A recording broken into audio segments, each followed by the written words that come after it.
Josiah Miller, Mixed Company, read by the author Larry Hatch. Providence Lost Her Way. By now I've figured my two encounters with men of God, one Catholic and one Protestant, had gotten me 3/4 of the way towards the angelic, gold-paved kingdom. The glint of the pearly gates was often in my dreams, and there were less of the tormented images of late. I was sure St. Peter, or I don't know, is it St. Paul, had been alerted to write me into the Book of Souls as a pending entry, perhaps with silver ink instead of the final gold. Well, in Silver City one time, for my life, not full of crime, I'd heard tell of a man who preached like no other, having a charisma and a godlike shine on his countenance. I had to hear him. I made an appointment, and of course he knew of me as a troubled yet very rich man. I expected the eye of the needle tale once again and was ready for it. It never came. I expected that money and gifts would not move him. I was very, very fully and utterly mistaken. Indeed, he was the polar opposite of the two other, and immediately brought up the subject of money, and rudely, before I could describe my entire set of needs. Yes, he knew I had criminal gangs, but none of the particulars. But this pious fool had no desire to wait and hear me out. I was not amused. Over the moments he glowed, but more from arrogance and greed, methought, than piety. To my shock, his demand was immediately for $10,000, without any mention of how they might be used for the usual things, like a fancy organ, or glass windows, or bell towers, or pews, or hymnals, Bibles for all, a church school, gold altarpieces, feeding the poor, etc. Jewels would be fine if I didn't have gold or cash on my person. Oh, what impudence! And was very much the wrong kind of sinner. Oh. He had the nerve to say that lofty sum would keep me out of the smoking pit for just 1 year. And his effectual prayers to that end would cease 365 days from the day the money was tightly in his grubby, foul hands. Oh, this was a clever and evil man, perhaps worse than I, yet in a collar. I was outraged and tried to begin my tale.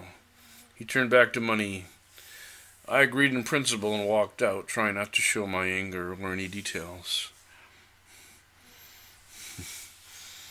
He broiled me good. And the next day I called in 10 of my best men and had Reverend Jones beaten severely, and most especially about the face, so his Sunday sermon would not be possible. He was red and swollen and unseeable. I had contemplated horrible and worse things, such as a red-hot crucifix signed to his posterior, but felt I must hold on to my 75% passage along the heavenly trail. Beating a greedy fart of a man could hardly anger the Lord, I thought, a collar or none. I was doing right by these people. Revenge is mine, saith Miller, on behalf of the Lord. Perhaps being the organ and agent and instrument of the Most High against frauds would make this pilgrimage progress the easier. I did not know. I later heard about his end, for this man had embezzled from many other rich men seeking the favor of the Lord, and taken a de facto wife in one of the pretty local whores. He was caught drunk in her bed by one of the suspicious parishioners who owned the hotel in which the sin took place, and he was driven out like a leprous mule that very hour. I had wanted a poster made of his likeness, for I can still see it well. And shockingly, the award for his capture to me for $10,000, about twice the hottest outlaw murderer of that time. I did print it, in the end, and he would be a wanted man as #1 on all the bounty hunters' lists. I knew 10,000 would get him to the top, and so he could never have made it back.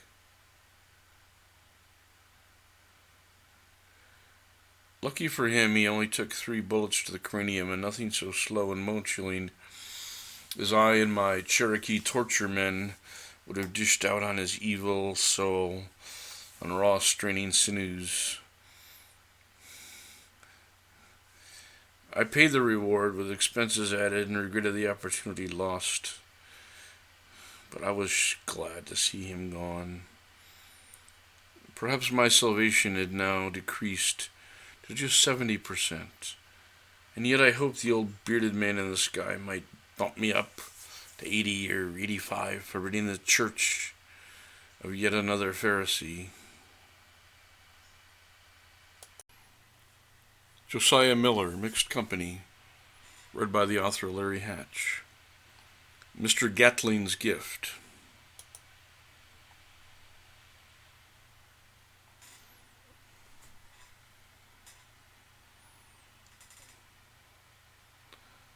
I just come from Menslow, and they got this powerful, mighty new gun. With plumb saw an engine in half, spits like the devil himself, said Gordy Mix, the gunsmith of Sagewood's crime operation. It was a thing of terrible beauty, and as noisy as a thunderstorm. They used it to cut some firewood. He continued, effusive and almost like a man in love. I wrote some letters, greased some palms, and eventually sent a third of a wagon of gold ore to a certain party. My gunsmith had a birthday next week, and we presented him with his own Gatling gun to have in the hold. It was his bride and his baby at once, and he polished that thing daily, I think. Now, the Gatling gun was officially for the U.S. Army and them only. It would fire from a tube. Many tubes spun around. Nothing would fire like it. Hundreds of bullets before time, but making a noise, and it would slice anything in half. Surely they didn't want the U.S. Army, that is, a gang like ours, or even one half civilized, to have one. We just had one. More dealing. We got 2, and a second one banged up and fixed up in our fully furnished machine shop in Mix's gentle but strong hand. We had a couple of towns around here under protection for pay. We had places like mines, banks, and oil rigs just ripe for robbers. Our men were stationed there to aid the sheriffs and deputies, and were mostly a day or less away in case of bad trouble. The Cobb Raiders turned up under new management, we think, and were traumatizing the silver-rich town of Beardlow, as well as nearby Gomer crossings. Our general, of sorts, took 2 Gatlings out with a full team of gunslingers and other specialists to recover what had been taken from both the banks and silver mines. Now, the new Cobb Raiders were as money-hungry as before, and while James Vicious Cobb treated me fair when the wash came in, I had no trouble with the new group and no time to be threatened by them for our precious clients. We knew that our recon, well, plain old scouting, that they had held up in a piece of green lush timber just north of Lone Wolf Rock, closer to Lower Beaver Pass. They hid among the small woodland patches there and could ride in and out with impunity and some invisibility. My men established positions on all sides. Just as demonstration of our power, we anchored down one of the Gatlings in a high mountain wagon, meaning it was wider, more sturdily built, and low to the ground, so less likely to fall down some spots. The horses chosen were proven on mountain faces and would make a mountain dizzy in a similar climb. We built special brakes and arms to keep the gun from recoiling to places it should not go, and we trained the horses to get used to the sound, although we did have to tie them securely to trees when the guns fired. We got an eye line with a telescope of their tents, the cobs, inside the first floor's glade, and from our tests we knew we could blow it all asunder. And so we did. Canvas, wood, flesh, bone, blood, metal, and fabric, leather, all flying lacerated and driven by a wind of sorts further into the woods. Sometimes affixed by bullets into the trunks of trees.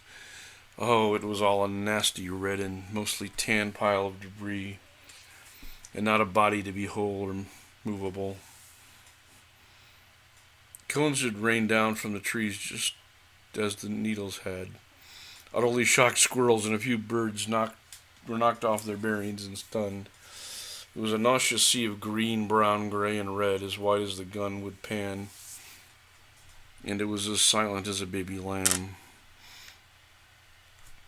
There was nothing left of the cob raiders to send home, and we figured the wild fox and bear and wolf and coyotes deserved to eat as much as the worm and vole. Besides, the lads would be put off their stew for a week if they had to collect all those gray dripping pieces and bury them Christian-like. After this massacre, it came to the knowledge of many thereabouts that we had a Gatling machine. Well, we'd left enough evidence.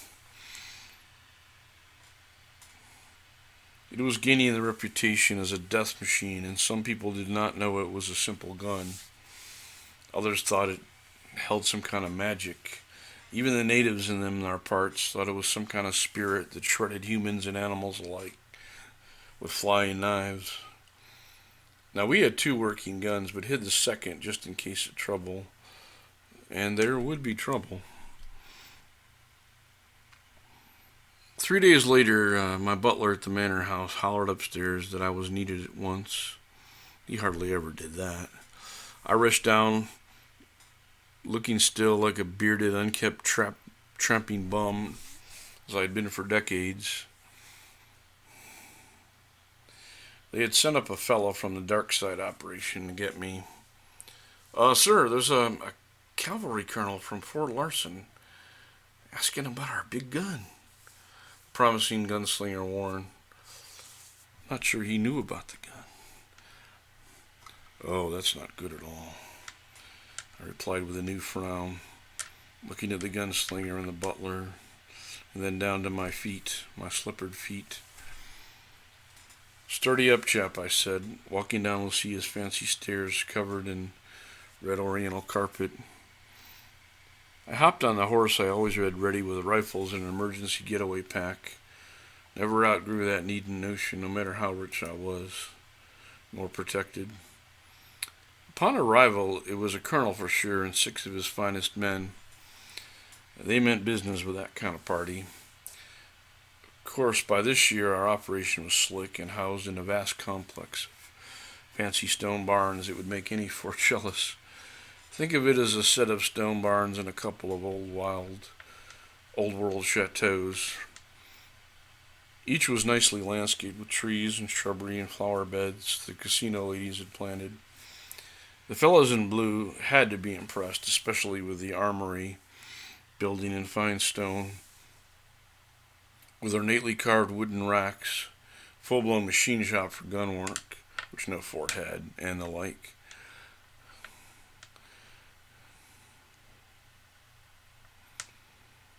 The army ordered guns when theirs failed, and we fixed our own. No army fort had so much as a fraction of our tools and ornate housings. The big guns were, of course, not there. General Westridge was my top military man. I spoke to the colonel and told him a little, but we had been vague on the subject. That was making the man a bit frustrated, tending towards mad, and quite unsure if this was yet another exaggeration of the Miller ways. Sometimes people thought us more evil and powerful than we were. I said we should all go to the manor house and discuss things. He was happy. Colonel, would you care to join us at the manor house? I run things there and will answer all, I said with a sweet, almost Southern-style politeness. I would be delighted, sir. The rumors we hear are of grave concern and must be addressed with the utmost of forthrightness, the very formal man announced. I invited all of them, for such a man never felt relaxed without his bodyguards. They refused cognac and all other refreshments save some tall crystals full of clean water. Let me be plain, Mr. Miller. We have heard rumors that the Cobb Rangers were torn to pieces by a Gatling-type gun that was not in our employ. Yes, they were. They had robbed a bank and mine treasury that we were hired to protect. It was our duty. Our paid duty, in fact. I said with confidence, somewhat nonchalant. I was glad he had already seen the extent of my army, more than 300 horses and 250 men strong. Was this duty, sir, done with a gun of Mr. Gatling's design? Oh, yes, very much so. Model 350A, I am told. Bloody hell, you have one? We have two, sir. The 350A and the newer 350C, which is some quieter but gets hotter. But on that scale, neither one is very quiet. I took refuge in a little bit of humor, and I knew that would terrorize him. The colonel was fuming now, looking all directions, sometimes at his men, sometimes at the walls, at me, not knowing what to say. He turned to his aide to record the model numbers and get the name and location of the vendor. I knew for a fact they were long gone, as they sold arms in place for a month and soon packed up every time. You had to find their current location by intermediaries, sometimes several of them, and that always took time. Sir, your possession of these is not legal. These are weapons built exclusively for the United States military, and none have ever been given legally to the civilianry. Where, pray tell, did you obtain these? From a dealer in Kansas called Barnaby Lassiter, and may I say at a very dear price. I could give you his business address, but he's not likely there.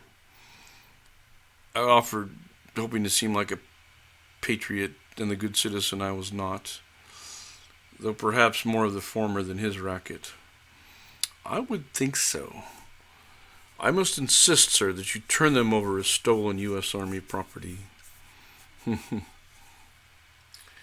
Well, sir, Colonel, I am ashamed at this news and troubled, really. I looked sorrowful and embarrassed, but by deceit. We were certainly not aware of any exclusive agreement or... Well, I knew they were rare and of great price, but we never take stolen items with full awareness. He looked puzzled for a second.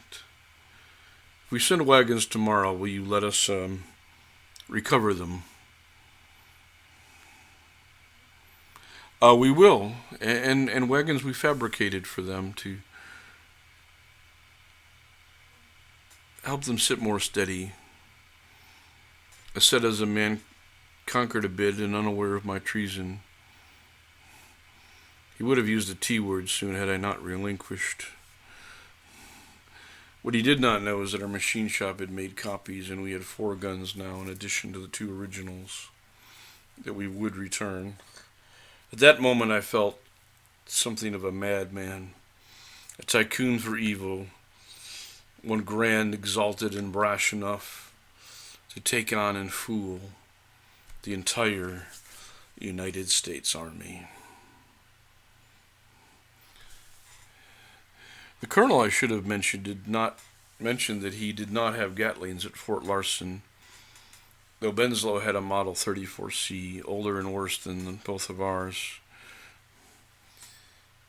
He was not only recovering stolen property, but given his authority and men a much better chance in future endeavors. A vastly stronger, potent, and superior set of odds than before.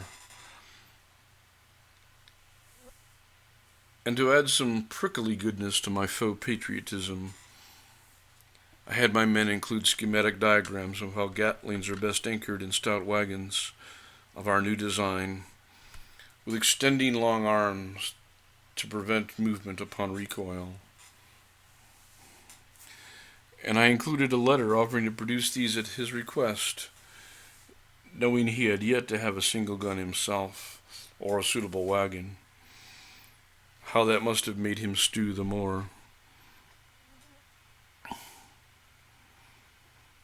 The next week, I got a letter from the captain at Lawson, thanking me for cooperation and adding, "In the matter of the Cobb Raiders, we shall consider them a closed case for history, and thank you for all your efforts to uphold the law in all the region."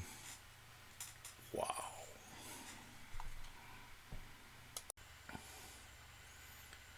Josiah Miller, Mixed Company, read by the author Larry Hatch. 3 concerns and then some. By this year I had 3 businesses, all of which would be better off without me.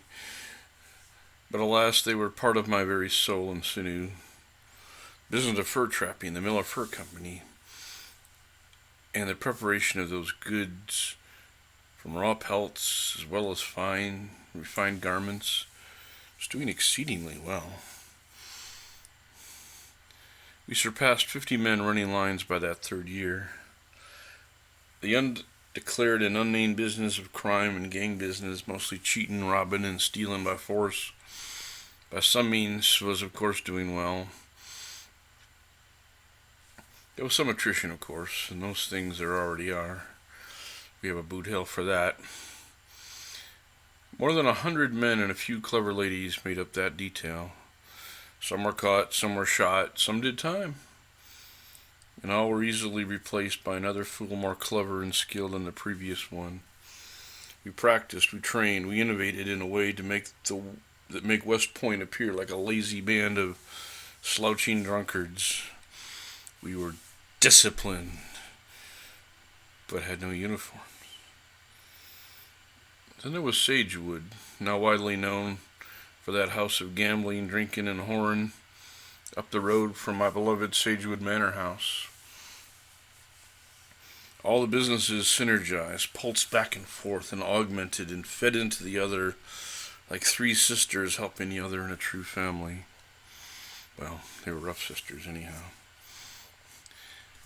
The synergy among these 3 operations was unplanned, but wonderful in its complexity and effectiveness.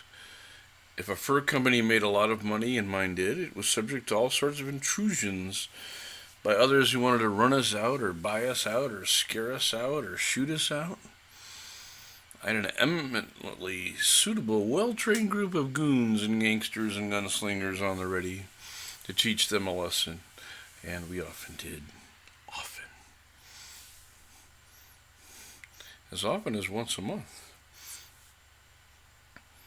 If I needed to pressure a feller in Boston to buy our fine finished fur goods, we had whatever was his best remedy for indecision. Wine, women, song, and a barrel of a gun to his head. But our quality mostly sold itself. He selected and we supplied. The fur company outfitted our men with gear for all occasions and climates, and we had the finest seamstresses and tailors and makers of leather goods in those parts. The gunsmith shop, run by the criminal side, provided weapons to all of our offices, now in more than 5 territories in Canada. Make that 6. As my wealth and comfort were well assured, I had more freedom than ever to roam about the territories and keep my old habits of a cave system and a little cabin here and there and such. Except now I had only one gang I might join. But that worked out swell, as I was always in command. Courting Lucia. Sagewood Manor remained the domain of my wife for many years. My wife, Lucia. We loved each other still, despite all my antics, escapes to caves and battlefields, whoring about, and having the army and others assault our beloved home now and again. She had by now furnished the place like a grand museum, and it was said by even the most wealthy visitors from San Francisco that no house there had finer treasures. We had the finest oil paintings that could be imported from Europe, and most especially she loved those by travelers in the Great West who sought to capture the natural beauty of this truly new world. Why should I want some scary old English duke in lace and ruffles looking down at me, she would say, when I could have Yosemite's finest cliffs and Yellowstone today, its choicest meadows. She was quite right. I think she was one of the first collectors of Western art by first-generation Americans. What had begun as a white-painted Southern-style plantation house with a portico, the Sagewood Manor House, had been subject to many additions, mostly in the back, so as not to ruin the look of the front view.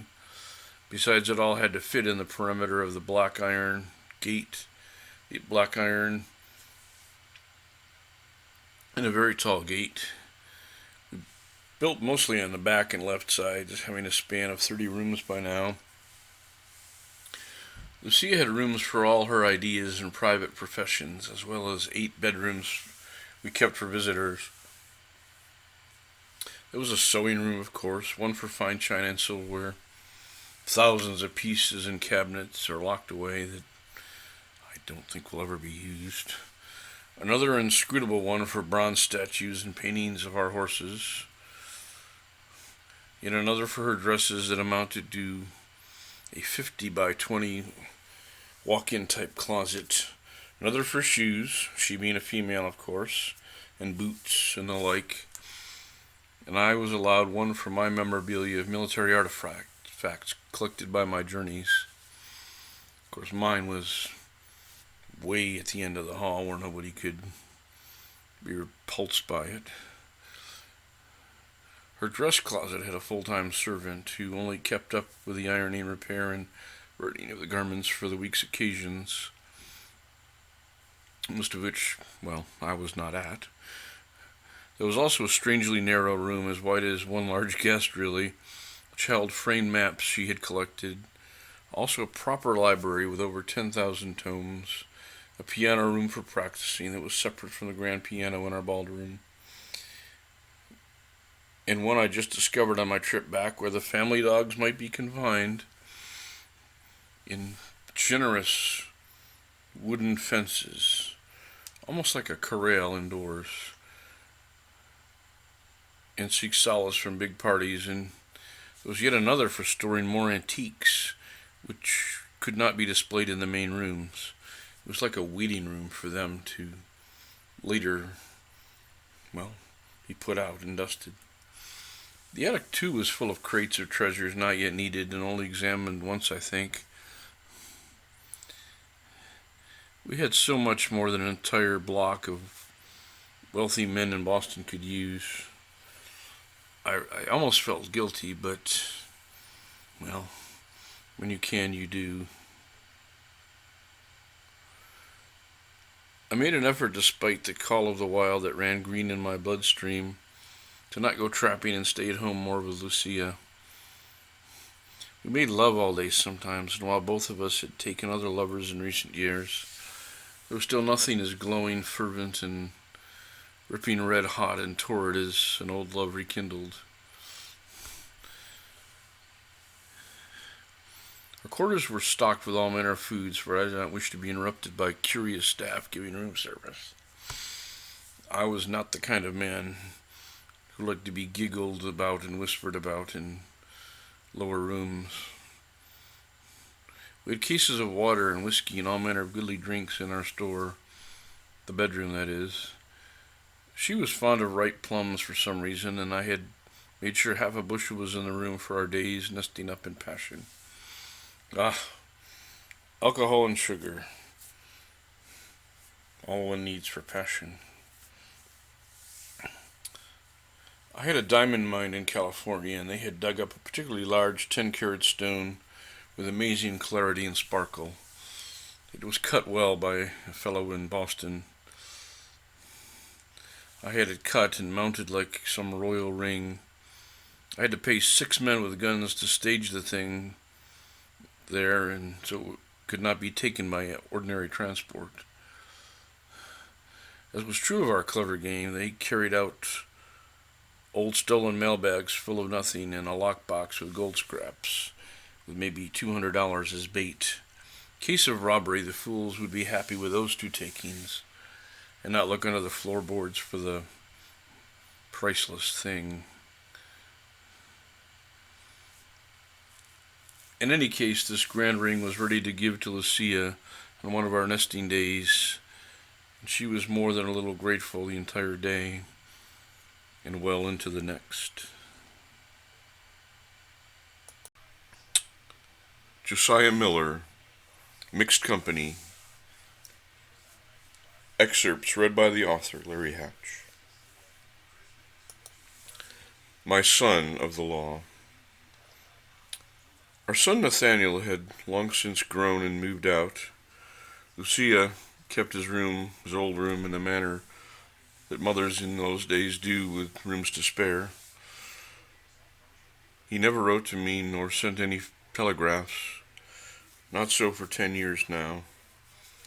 His mother was quite vague on his whereabouts after he'd completed his letters at Princeton.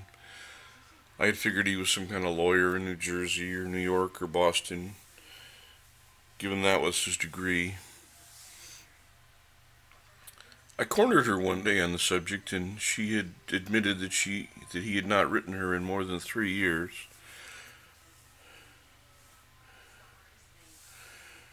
More, perhaps. To a mother like Lucia, that was a short eternity. Given that I had 2 units of men and women at Sagewood, a good deal better and more capable than the Pinkertons and Loudermilks, mostly because my lads and ladies had no use for the law and knew how to bend it broadly, and yet stay out of jail. As was my nature in those days to hedge my bets and get as many opinions before making decisions, I ordered 1 team of 3 men and a lovely woman to find him. 10,000 was on offer among them all for success.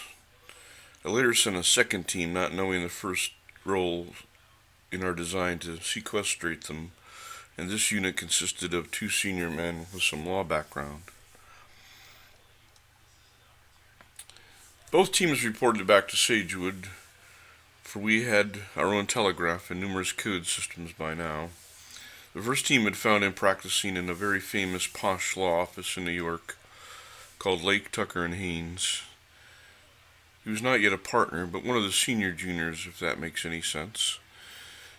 He was surely next in line, and by their reports had aided well in several lucrative cases and served righteously and well in one of his own. The 2nd team had found him from court records and reported much the same. I sent the 1st team home, as we had much other work. I immediately took to my private stage, a sort of covert war wagon with no visible armaments, but 5 gunmen along with me. I was still wanted, after all. We arrived in New York some 2 weeks later, our horses being some of the strongest and fleetest of foot ever bred.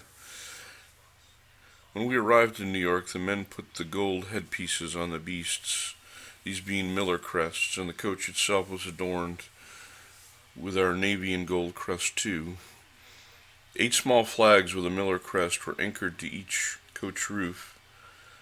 so I arrived like a European royalty at the law offices on Fifth Avenue.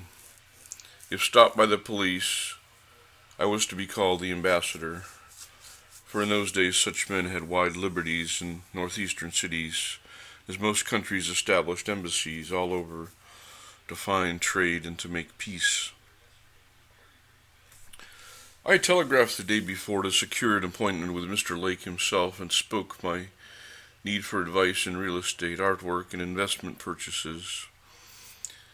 Given the customary 10% of such intermediaries, theirs of course being 12 even, on account of their reputation, I obliged. I had known from our teams that my son Nathaniel was specializing in investments of fine artwork, European treasures, priceless rare antiques, Oriental imports of the rarest kind, and generally all things rich men must own to appear rich and superior to their peers. I was not surprised at his specialization, for his mother was an avid student of art history and taught him well, I suppose, in his formative creamy years. I was hardly ever there. The little lad who once hated the tall old paintings now made a good living from them. How ironic all this. We certainly had the finest museum of art at Sagewood outside of California, and perhaps one estate in Houston. He was literally raised with European masters in his bedroom, the rarest of Chinese vases in his living room, and massive sculptures from every land where such things were made. Mr. Lake, myself, and 2 advisors, also gunmen from Sagewood, and assorted lawyers were joined in a very large, walnut-lined conference room with a table as expansive as a Canadian glacier. One of the young lawyers was very fidgety, and I knew why. I did not look his way at first, and later I did with much intensity, drilling my eyes into his. There were contracts to be signed, the fees of 12%, and assorted due diligences that would be performed in return for mine. "Might we press you for a minimum figure, Mr. Miller?" the number 2 man called Roy Lake. Well, the buildings would be an even million, artwork maybe half that, anything else I like," I said with some deliberate confusion, but like a man having no limits to his dreams. "That will be fine. Let's say 1.8 for starters," said Mr. Lake, motioning his assistant to add the necessary clauses to the last few pages. "But I have one stipulation. I want someone very skilled in art, so as not to buy foolish forgeries or Euro trash so widely offered," I said, looking not anywhere near my son. For all I knew, he may not be their only expert in treasures, though my team had thought so. "Mr. Miller, here is a Princeton-trained and very skilled art critic. He can be on your team. No one fools his eyes," said Haynes with some satisfaction in having a ready, capable man. I paused and looked at the lad, then at his boss, and then back and forth. It would be good to have family on my side, I grinned broadly. Miller was such a common name that it had not crossed their minds the boy and I might be somehow related. "Your mother has high tastes. I assume you can fulfill them, Nathaniel. Besides, you know what the apartments already have. Man, this lad grew up with Dutch masters in his playroom, Ming faces in his potty. We raised him strongly in the arts, from the last diaper on." There was some laughter, but more astonishment. Emotions varied, and some people looked away for discomfort. Others stared like bobcats glued to a stray chicken. Others did a bit of both. Mr. Lake had informed all the staff that I was very, very rich and one of the most powerful men in all the Old West, which then was the New West, and also one with countless criminal enterprises and some very nasty dealings. They were to tread lightly. Like most law firms, they only want money and have shady, guilty clients. It's nothing new for them, new or unexpected. Nay, it seems to be required. I already shown my priceless sterling and diamond pistol from under my $600 suit. I looked the part of a gentleman outlaw in a town where no men carried guns. Nathaniel sat speechless, despite his colleagues visually interrogating him with their eyes. He said nothing at first. The minutes grew. Father, I shall do my best. It's good to see you. I trust Mother as well. Yes, very fine, in full health. We just spent 3 months together. I was not wandering in the wilderness. This is the past. Being old does that. The room cleared after some quick signatures so the lad and I could talk. He was only polite for them and clearly enraged at me. But he could make no scene, for those walls of shiny walnut were not so thick. We had dinner together and unfurled on me with total frustration and rage how I had abandoned him and his mother and been a father for but a minute, using a phrase of rough insult from those times. He was not amused I would bring his superiors into all this and embarrass him in the midst of a secure career.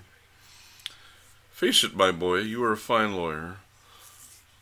I had 6 men sent here to investigate you, but you remain the son of an outlaw as much as the son of an angel. And everyone knows it, he said.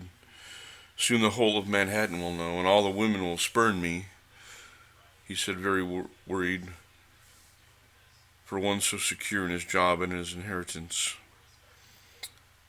Do you think anyone would rattle or insult the only son of Madman Miller and his 300 hired guns and small army? I reassured with a smile, perhaps a devious one, too devious, designed to seem clever with the right hint of evilness. He continued, I can take care of myself in public, but of this I have no defense. Josiah Miller, Mixed Company, read by the author Larry Hatch. The town of Barstow's Landing was one I happened upon just after a spell of fur trapping by myself and 2 of our young prospects, Miller Fur Company, who seemed to have an inclination and set of skills for that life. Most young fellers didn't, but I could always spot the few. You had to be a badass to survive, brutal with other men and creatures if need be, diligent in checking traps, fast of gun and knife, and not too spoiled by modern living with things like outhouses, fresh flowing water, and 3 meals set apart out before ye. You had to be part billy goat and half Injun at times. Heck, even slyer than the best brave, kind when called for, and an easy to partner with in a fair way, but just as quick to rub out another man or many men if they threatened you in the enterprise at hand. Me and the lads had a good spell with over 40 beaver of Miller quality, 1 lonely mink in brown and tan mix, 6 premium fox, 1 old bear, but of a sturdy form not found with young ones, and assorted other species for trim work. I taught the fellers all I knew about fur trading, hours worth it bored them, in fact. Never settle for a lot price. You'll get more for some that deserve it, but far less overall. I showed it too loud that day. Lot prices never. Sell piece by piece or in small lots, tiny lots only, keeping the premiums aside. Most trappers lose near 20% of the rightful take with big lot deals. It's a thing the trading posts do, and the merchants. They know, and I know, and now you know. They agreed, but I added, if I nod once and wink twice, that would be one rare time to take a lot price. Some fools can be had with high quality, but never inspect the whole bundle, the stuff you put down below. Now, that would be just once in a while, and only if the senior man winks twice, and only a head man gets to sign the sale, the bill of sale. Don't be selling on your own without a senior man with you. Barstow's landing was literally on the Colorado River, and you could cool off a drunken face by running out of the Eastern Saloon by the back door. It was just 10 paces down to the mighty but wide-flowing river. Sometimes they got flooded, but mostly not. The Chinese laundries found this convenient, as did some merchants mixing their whiskey or stale beer with water. Fresh, pure water, if you will. The whores bathed in the same water, and no doubt the drink ran thick with enough tiny things to father the entire land of India. Sin in this town was not only readily available and most cheap, but quite compulsory. The greeting party, usually the sheriff and 3 well-armed deputies, and if your drovers, ranch hands, the quote local regulars, wagon train, or random visitor were not ready to pay the minimum $200 bond, you were turned back, driven out without comment or recourse. 1 bond would serve a party of at least 10, 2 if you had more, and so on. It seemed fair to me, for the $200 bond came in the form of locally printed notes, what they call coupons, that mimic for all the world some old currencies in green ink, ornate scrolling words, the name of the town, and the portrait of the founder, Mr. Horace Christopher Long Barlow. In truth, he was quietly called Bastard Barlow, for he was sired by some unknown man out of many choices, and Sissy Barlow, a whore at Maurice's Gentleman's Club, who served, they say, a good 30 years in that generally short profession. The trading post at Maurice was soon renamed Barlow's Landing after the founder got poobs, a gun, and some entrepreneurial spirit. It was said he owned the brothel where his mother continued to work 4 years before his death, and she refused the better life. My men and I, not wishing to be unneighborly, went for 3 coupon sets, 1 each, though in retrospect I should not have necessarily shown my wealth, as a simple trapper who was quite otherwise. Not many trappers could afford $600 before their furs were sold. We made a mistake, and in the hotel I schooled the lads on it. We always schooled them, and I admitted my mistakes. My men knew I always admitted my mistakes for their betterment and mine. Now, there were trappers of some wealth, and there were also very frugal ones who showed up with lots of money and gold, but we did not want to attract attention to our nearby work nor our training there. We might easily have brought the entire town that day, and 50 more like it. I must say that the Barlow coupons were very well designed and integrated with an assortment of pleasures. You automatically bought $30 worth of chips at Macy's Saloon and Poker Hall, even if such a thing was not in your blood. Those coupons had very fine print, and I, for one, did not really notice nor care. Heck, I was filthy rich. Many visitors, especially women and timid youth, no doubt left that money on the table untouched and unused. My 2 lads used their chip, and it was gone in 20 minutes. Mine was never trotted out. Mr. Swanson, your coupons have run out in terms of this particular enjoyment. A very subservient, full-whiskered fellow from the control desk said very quietly and honorably in my ear, so as to be private and respectful. I was wearing my full multi-species fur coat, a hat only of black bear with a band made entirely of real gold. My silver pistols not yet showing, but they could. My boots handmade and ornately carved at sagewood. The rich and eccentric look suited me just fine. I whispered back to the man what I required in the next 12 hours in terms of nifty whores, fine label drinks in abundance, tobacco, fresh hauled up water, warm baths, rich foods catered to the suite of rooms, and there were 4 for us 3, and what my 2 men arriving would soon require.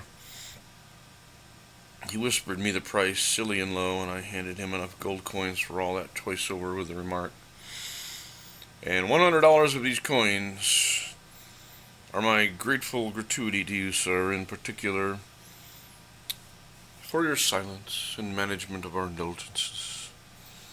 He smiled slightly, used to it, nodded, backed away like a courtier to a king, and then smiled more broadly. If ever 3 men have ravaged, torn asunder, and lovingly bruised up 7 dainty, pretty, and yet experienced women, it was our lot in those next 10 hours. Well, an hour, then some rest, then some hours. Most every man thinks it is his duty to somehow punish a whore and be more brutal, thorough, and plundering than the 50 men before him. Like she cares, and our reputation mattered in that way, and would get back, even. Why should it matter except to our insecure skulls, our own skulls? I have not that compulsion since age 15, but my men learned it somewhere else. It was said in those times a man's yearning was almost a medical necessity to be trotted out now and again and allowed to run free. One might have laid down 50 miles of track with less hammering and solid wood and created 2 new mines with less pile driving than that night. There was some tenderness, and in particular amongst the ladies at our command. They were not novice nor unwilling in those ways with each other. Noble ladies in mansions and castles, and whores, alike find a way with each other. How lovely of their species to leave men out of the best intimacy they know. It is a final irony that escapes most men. I, for one, cherish it.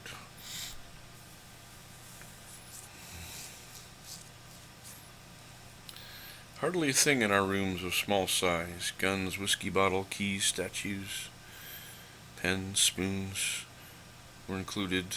Did not pass into male or female orifice with the aid of some sauces or oils from dinner. There was a bellboy roaming the halls, and he knocked at our suite by accident. He was dragged in and at gunpoint made to indulge, and apparently for the first time. No act was out of bounds, nor unconsidered, the most accomplished. My men, instructed wisely by me, avoided the whiskey wiener until all the sexual deeds were done over and over, and only then did we indulge in the caramel beverage to excess, and with foods, including rich French dishes, cream sauces, slabs of meat as wide as the building's timber, and all manner of sugary iced desserts. How we voided ourselves with violent noises that early morning, with too much in our bellies, eludes me. There were fancy white and blue willow chamber pots in abundance for all that, and people to clean it up, happily and well tipped with good coins. Gold for vomit, gold for crap, gold for piss, and gold for things unclassified that flowed out of one place or another. How joyful is the life of a rich man and his friends.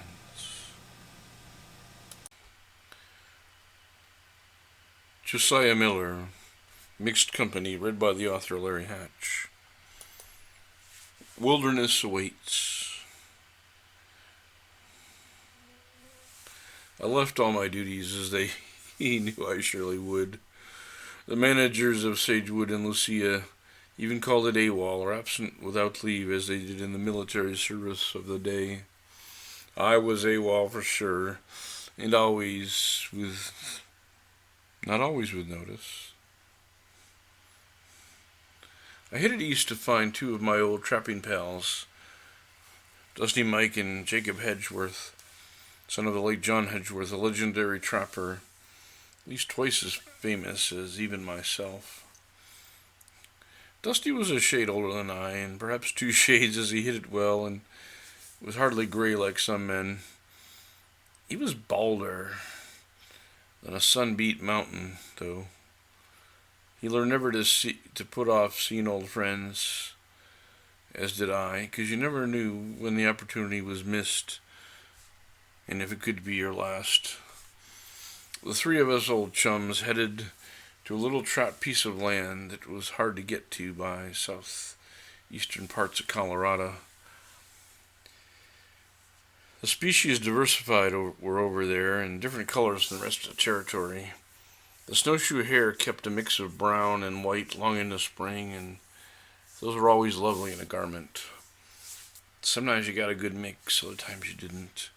There was a race of fine bobcat, too, which grew large and had a unique pattern of spots that were more fused than elsewhere. I could tell these things. I was by now a naturalist. Any fur man is, really. A zoologist, even. In those parts, caramel-toned beavers existed too, but were quite rare. We had a shot at those.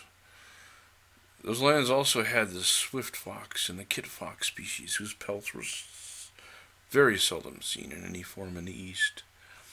I could ask more for those by name. Now, a man can do furs, fancy furs, but if he names the species with Latin and all, you're going to get a tidier sum. Jacob also knew a forest where he'd found a race of buff to golden and tawny pine martens before, another species that would command a high price. The Purgatory River cut through the best of those lands and was also Comanche territory, or had been in the past. We came armed to the teeth in both mind and with implements of defense. That had also been a land with a smattering of Apache warriors, to be seen as well in recent years. Neither choice was a welcome one, and so we were prepared. Jacob had acquired new shiny traps, which were heavily painted in boot black and with mud and little bits of moss, so to be invisible to anyone who should not note them. He used some old horse glue, just like his dad did, to attach bits of moss and dirt and leafy matter to the traps. It was impossible to see these at all. We ran lines on both sides of the river and would later favor one over the other as the counts were taken. Trappers are experimentalists. We do what works, and we keep doing what works. We stop doing what don't.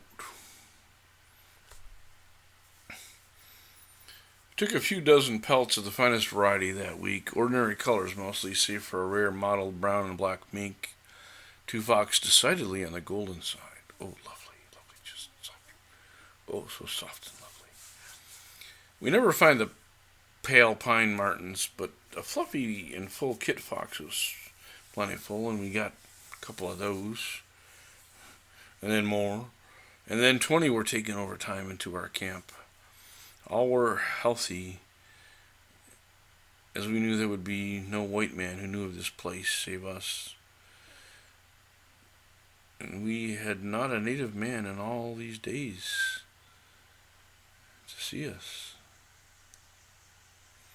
There was no guarantee we'd stay this calm and neglected, so we worked hard and fast and moved on.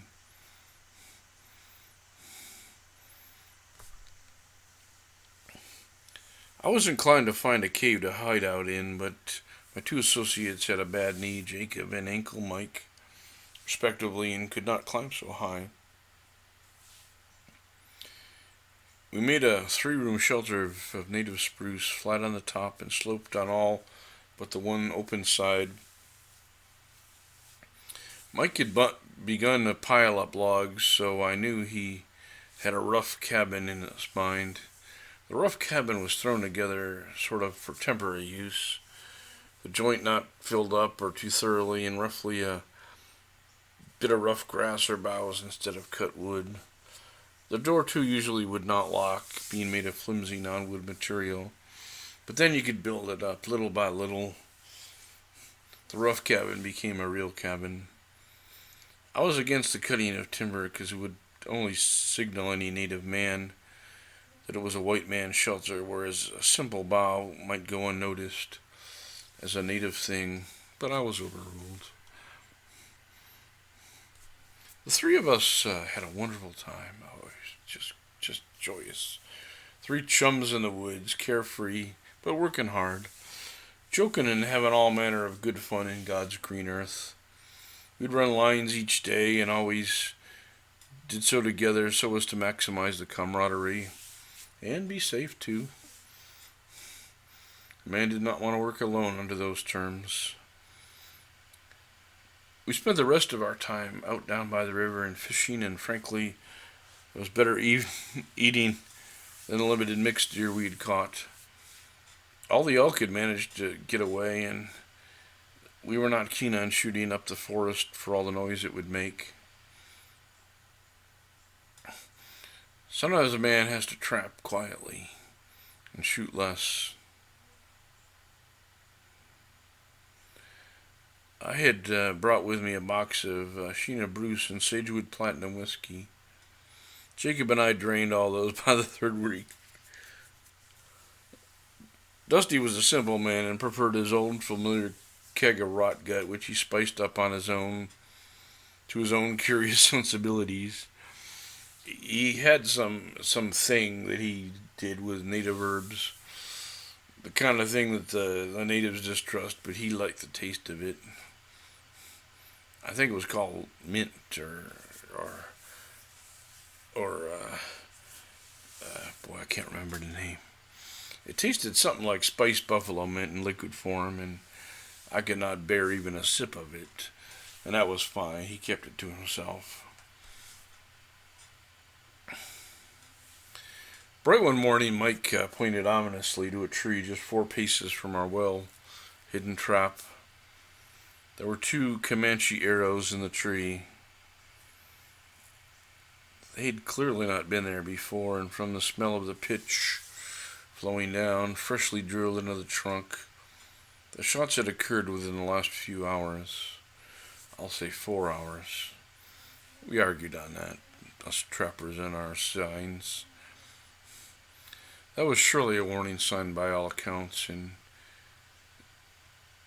but that didn't mean we would escape with ease, or should even leave. There were no tracks in the river sand nor the woods. They usually left tracks if they wanted to intimidate you. If ever a brave was able to be tracked, it was our 6 long, honed, skillful eyes. We found nothing. We decided then to be safe and stick to the other side of the river where our shelter was and leave the other side that had the arrows alone. It was a far lusher and more forested area on the other side, and surely a place more suited to hunting for them. We removed the traps and hoped all might be well enough. Sometimes the Comanche in particular, it was a closeness thing, and the other side of the river might well be outside their concern, but white men too close worried them, and I don't blame them. We were as mean as wolves and as untrustful as grizzlies. We would deal with them on our side if it came to that. So we kind of adapted. It soon came to that. And one evening, as we looked forward to our shelter in a nice, restful evening, having a nip or 12 and sleep, oh, wonderful sleep under the scented pine, we returned home to find our shelter stuck like a rogue porcupine full of Comanche arrows. They could have burned it down, and it would have been a second warning, but this was better for the mind and heart. Being no fools, any of us, we conspired to find a way to stay. The bounty was unbeatable anywhere else in this drought-laden season, and company as fine as possible, and, well, we were drunk and not always clear of mind, and with only the neighbors getting in the way, Mike figured we would camp up in a small hole in the rock near our shelter, Me down by the river some and Jacob further down. We pretend to vacate, but hey, we needed to size up the enemy as we could find neither their camp, their trail, or their mission. It just didn't seem classic Comanche, where they'd leave tracks to give you a count of their number. We stayed out in our little hideouts and holes for an entire day and half the evening. Then we found out. Huh, it was just two young braves putting all the arrows all and about, and whether they meant harm or were just practicing the intimidation of the adult warriors, we did not know. We'd looked them already in our minds. Mike eventually found the path where they had come in, a cut moccasin giving away one's trail, and left so we knew they would check again. We'd be waiting in their worst nightmare of a welcoming party. Two young braves giving us all this fright. Ha! 3 seasoned trappers, though we be pal. Sure enough, 2 evenings out, they came wandering down the same trail, scrawny with youth, wide-eyed for taking on older, wiser men, and with only the simplest ideas in their heads. They had the cockiness of youth and the swagger of near fools. Mike and I charged from the woods on our horses with lassos, swirling like crazy men at a rodeo, while Jacob guarded us with 2 repeaters on the trailhead above. I took my kid down, and he was soon subdued like a young calf. I tied him up as no young brave had ever been tied, for good measure, much to his own humiliation, as being to be tamed by an old whiskered white fool. Oh, that was not to his liking. Mike's lad took freezing by one of Jacob's bullets slicing through the air over his head. He was soon hogtied as well. We made sure both fellows heard us contemplating their fate. We put on a show for him. It was a theatrical act for sure. Mike and I slipped in a few Comanche words to put the fear of the Great Spirit in them. Everything from ant mounting to reaming backsides with greased poles to scalping to making them bare snacks was discussed, and with the most sinister, creeping old man growls and voices we could manage.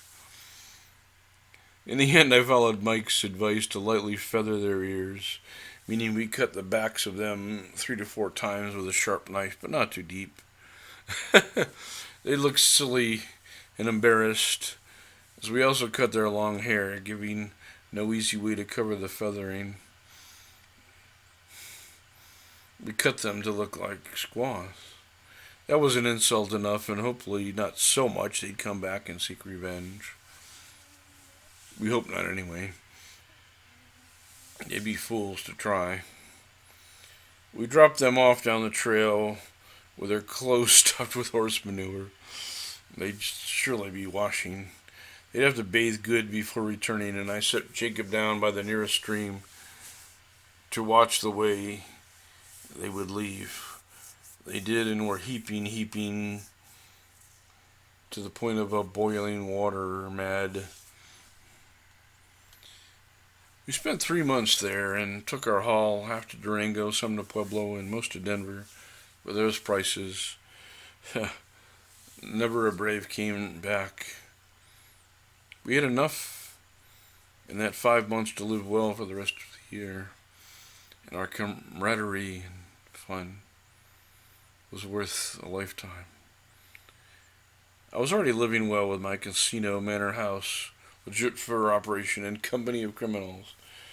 Heck, I could live years off of any of those. I invited the fellows to lounge about Sagewood. Jacob took a week off and had to return to his aunt, who urgently needed the money and was in a place where I could not wire it. Mike stayed a whole month and managed to gamble half of it away, all of which I returned to him as my foreman kept a careful track down to the nickel.